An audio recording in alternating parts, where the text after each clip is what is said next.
सच्चे गुरु की खोज कहाँ करना चाहिए?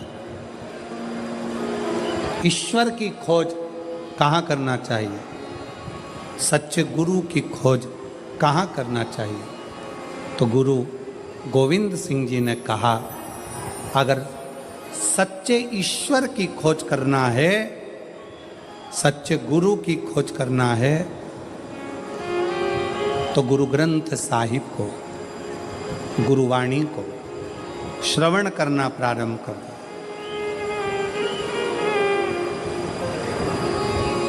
गुरुवाणी को, गुरु ग्रंथ साहिब को श्रवण करना प्रारंभ कर दो। उसमें सच्चा गुरु भी मिलेगा, सच्चा ईश्वर भी मिलेगा। उसी तरह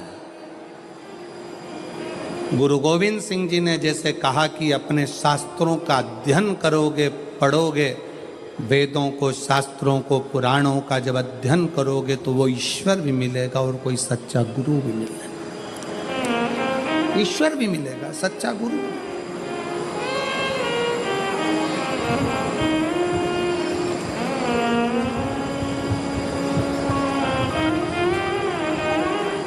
भागवत जी किस किसने सुनी है?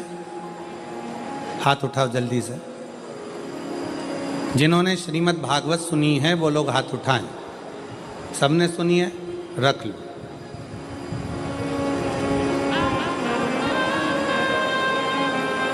रख लो। तुमने सुनी?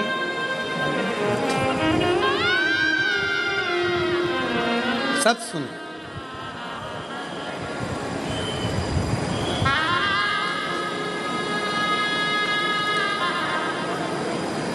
भगवान कृष्ण का जन्म लेने के बाद भगवान कृष्ण जब तक 14 साल के नहीं हो गए तब तक मां देवकी को कारागार से छुड़ाने के लिए नहीं गए।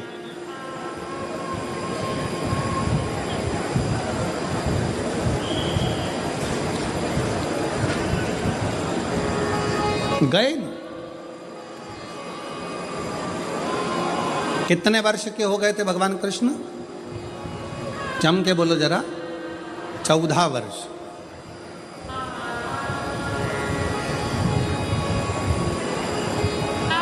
देवकी माता इंतजार करती रही, कृष्ण आएंगे, छुड़ाएंगे।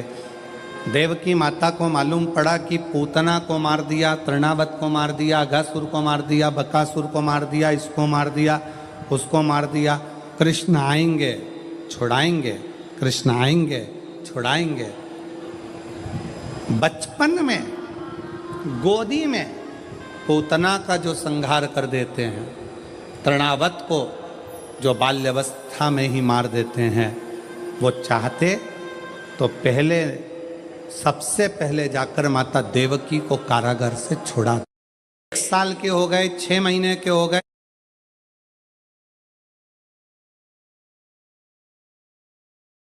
4 महीने के हो गए, 8 साल के हो गए, 5 साल के हो गए, छुड़ाने गए क्या माता देवकी को? जम के बोलो जरा। नहीं। देवकी माँ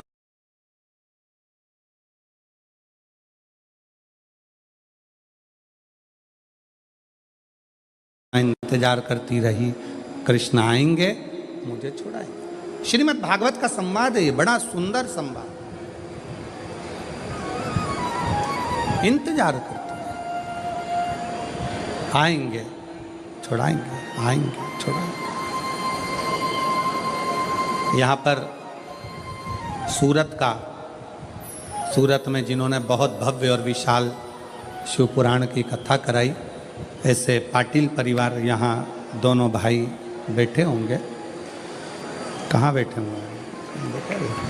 अच्छा, उधर बैठे। जब ये दोनों भाई ने एक बात हमसे, हम जब इनके निज निवास पर ठहरे हुए थे तो इन्होंने पूछा था कि गुरुजी, ऐसा क्या योग संजोग बना कि ये शिव महापुराण की कथा हमारे सूरत में, सिरपुर में चल रही थी और यहाँ आकर पक्की हो गई और सूरत में कथा हो गई। तो हमने इन पाटिल परिवार से एक ही बात कही कि इसको कराने वाले आप और हम नहीं हैं, ये पूर्व से उस परमात्मा के खाते में लिखा हुआ था, तारीख भी वही लिखता है और देता भी वही। मैं धन्यवाद दूंगा।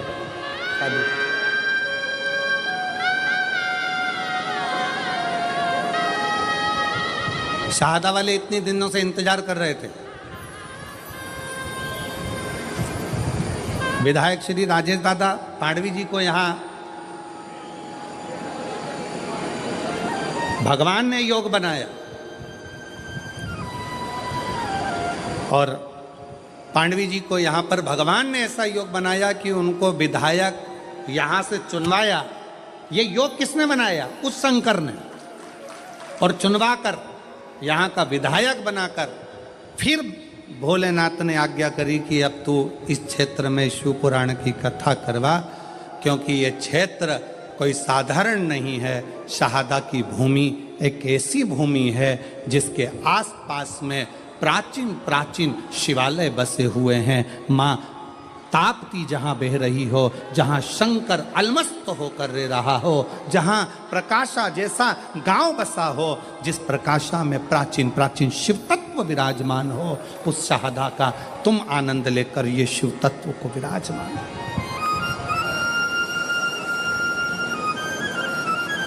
जहाँ का देवी मंदिर हो, गणेश मंदिर हो, प्राचीनता की एक शाखा है।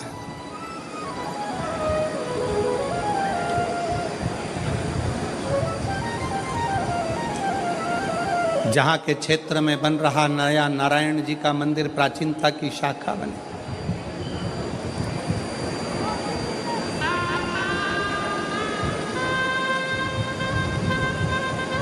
कई लोग कहते हैं गुरुजी आप आना, हम आप लोगों से क्या कहें कि बाकी के दिनों में अगर कथा होती है तो पीछे के 3-4 दिन तो शुरू के हम नहीं मिलते, पर बाद के दिनों मिलकर प्रयास करते हैं कि मंदिर देवालय शिवालय चले जाएं। पर नवरात्रि में कथा है तो अनुष्ठान भी बहुत रहते हैं, जप करना रहता है, पाठ करना रहता है, पूजन का क्रम रहता है। इस कारणवश ज़्यादा मिलना भी नहीं होता। और जहाँ रहते हैं, अभी तो हम अग्रवाल जी के यहाँ रुके हैं और मैं साधुवाद अग्रवाल जी को भी दूंगा, जो बहुत उनके परिवार का एक भी बच्चा, हम जिस कक्ष में रुके हैं उस कक्ष के बाहर भी अग्रवाल जी का कोई परिवार का व्यक्ति ऊपर आकर खड़ा तक नहीं हुआ, क्योंकि उनको आशीष जी ने, ललित जी ने कह दिया था कि नवरात्रि चल रहे हैं तो गुरु जी के जाप ज़्यादा रहते हैं, अनुष्ठान ज़्यादा रहते हैं। तो मैं अग्रवाल जी को भी इसके लिए धन्यवाद दूंगा कि आपने हमें पूर्ण अनुष्ठान करने का मौका दिया और भजन करने का मौका दिया। उसके लिए साथ, उसके लिए साथ।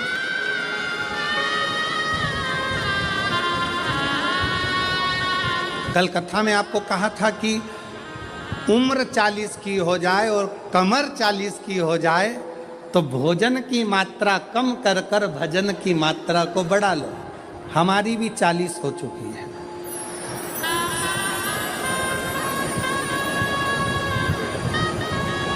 इसलिए भजन की मात्रा बढ़ाना जरूरी है। केवल कहने से तुम्हारे लिए नहीं, अपने लिए भी अमल किया जाए।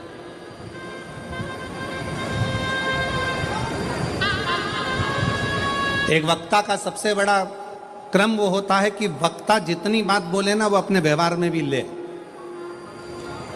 अब वक्ता कह दे कि झूठ मत बोलो और खुद झूठ बोले, वक्ता कह दे कि ऐसा करो और वो वैसा करे, वक्ता कह दे ऐसा करो वैसा, तो खुद के ऊपर भी अमल होना चाहिए।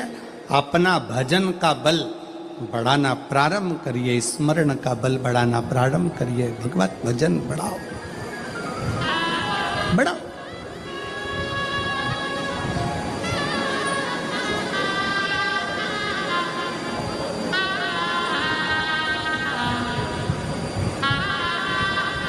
मेरे भगवान कृष्ण नहीं गए, 3 साल के हो गए, 4 साल के हो गए, 5 साल के हो गए। देवकी मैया इंतजार कर रही है, कृष्ण आएंगे छुड़ाएंगे, कृष्ण आएंगे छुड़ाएंगे, नहीं गए।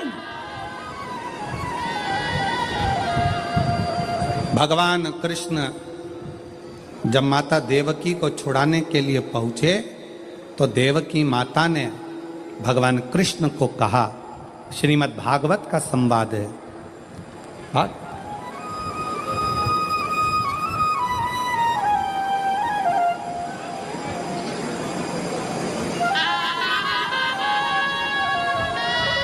श्रीमद् भागवत में 7,39,00,000 शब्द हैं।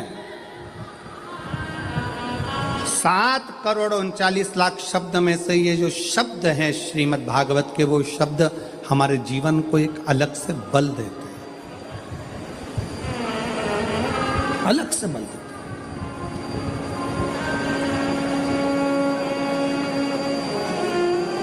कृष्ण,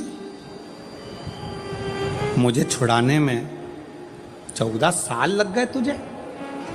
देवकी मां कह रही हैं, हे कृष्ण, ताड़का को तूने बचपन में मार दिया, 6 दिन का था। तृणावत को मार दिया, 8 दिन का था। और मुझे छुड़ाने में तुझे 14 साल लग गए। तू आज आ रहा है मुझे छुड़ाने के लिए? 14 साल के बाद क्या तुझे देवकी मां की याद नहीं आई? हे कृष्ण, तू मुझे 14 साल के बाद छुड़ाने के लिए आया है। कृष्ण कहते हैं, हां मैया, मैं तुझे 14 वर्ष के बाद छुड़ाने के लिए आया हूं। क्यों? हे कृष्ण, तूने मुझे छुड़ाने में 14 साल लगा दिए। 14 वर्ष, इतनी देर, इतनी देर। कन्हैया ने कहा, मैया, इसमें मेरा कोई दोष नहीं। कन्हैया बोले देवकी माता से, इसमें मेरा कोई दोष नहीं है मैया, इसमें दोष है तेरा। मैया, तू पूर्व जन्म में कैकई थी और तूने मुझे 14 साल के लिए वन भेजा था, इसलिए 14 साल तुझे यहां रहना पड़ा। ये दोष मेरा नहीं है। श्रीमद् भागवत कहती है ये दोष कन्हैया कहते हैं देवकी मैया से, ये मेरा नहीं है, ये मैया तेरा दोष है। 14 साल तूने मुझे वन भेजा था, इसलिए तू भी 14 साल मुझसे मिलने के लिए तरसती है।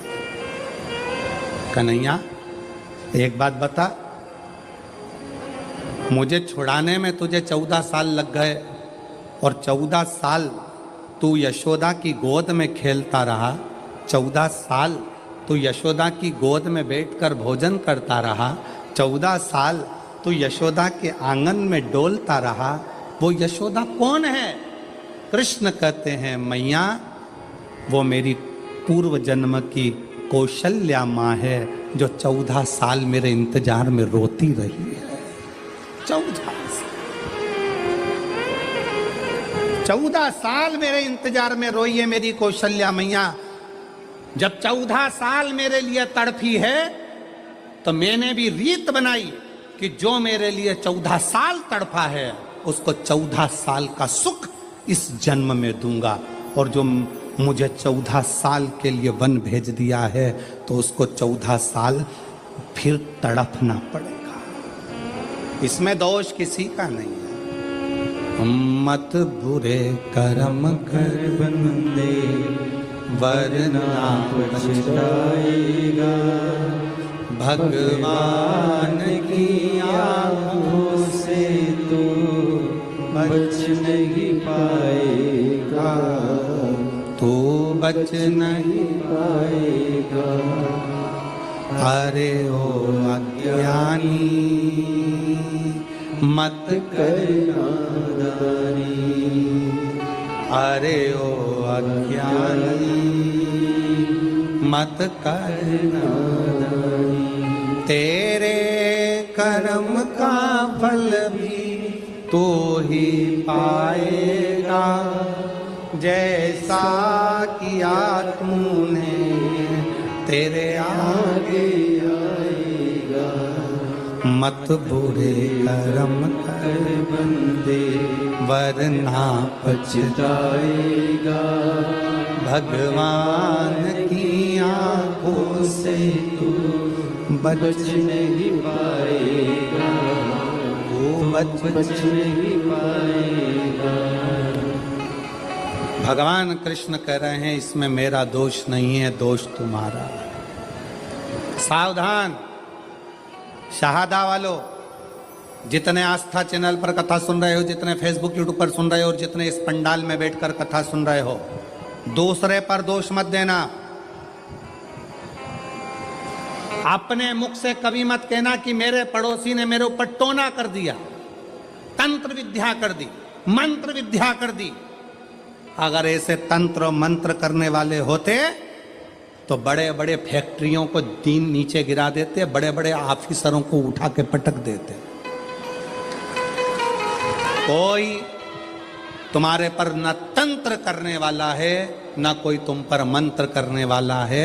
अपना कर्म ही अपने सामने आकर खड़ा होता है, जिस कर्म के बल पर हमको भोगना पड़ता है। अपना एक सास कह देती है अपनी भाषा में, ना जाने मेरी बहू मायके गई थी और मायके से ना जाने ऐसा क्या करा के लाई कि मेरे छोरा को उसने अपने काबू में ले लिया। नहीं, अगर विद्या कराने वाली बहू होती ना तो तेरे छोरे से भी अच्छे छोरे और थे, उनको काबू में कर लेते।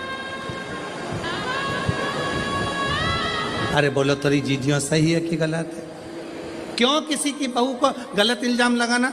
ये अपने मायके गई थी, मायके से कुछ करा के लाई है, ये अपने पियर गई थी, पियर से कुछ करा के लाई है, ये वहां गई थी, वहां से कुछ करा के लाई है। नहीं, बहू में इतनी सामर्थ्यता नहीं है कि वो अपने पियर से कुछ करा के लाए, और पियर वालों में भी इतनी सामर्थ्यता नहीं कि वो किसी से अपनी लड़की के लिए तंत्र मंत्र करवाएं। ये आपकी बुद्धि में ना जाने किस किस ने भाटा भर दिया, इसलिए तुम्हारी सोच बिगड़ गई।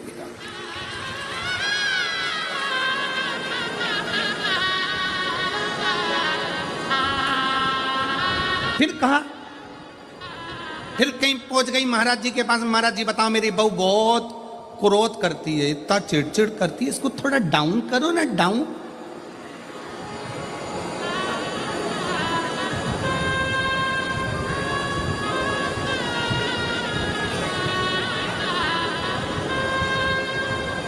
थोड़ा डाउन करो ना। महाराज जी ने कहा तेरी बहू को लेके आना। बहू पहुंच गई, आधी कमरिया पे साड़ी, साहदा की बहुओं की बारी। चली गई, सास फिर आई। महाराज जी देखा मेरी बहू को? इतने में महाराज जी बोले कितनी संस्कारित है। इतने में तुरंत सास ने कहा तुम पे भी कर दी विद्या, तुम पे भी, तुम भी नहीं बचे।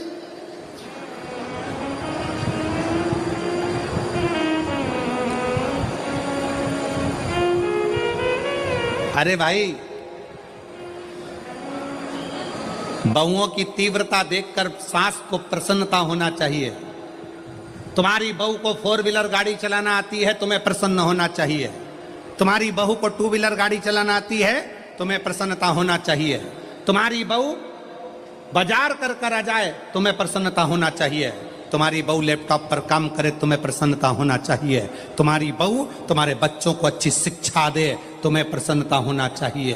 प्रसन्नता होना चाहिए कि कम से कम मेरी जिंदगी तो निकल गई, पर आने वाला समय इतना बदलाव का समय है, उसके जमाने में ऐसी बहू का होना बहुत जरूरी है।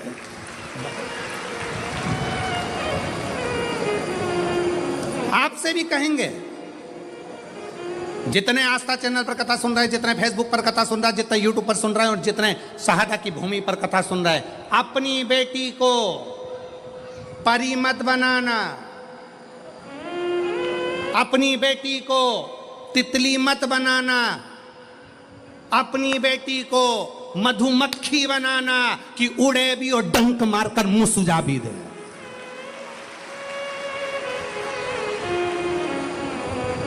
गया तितली का जमाना।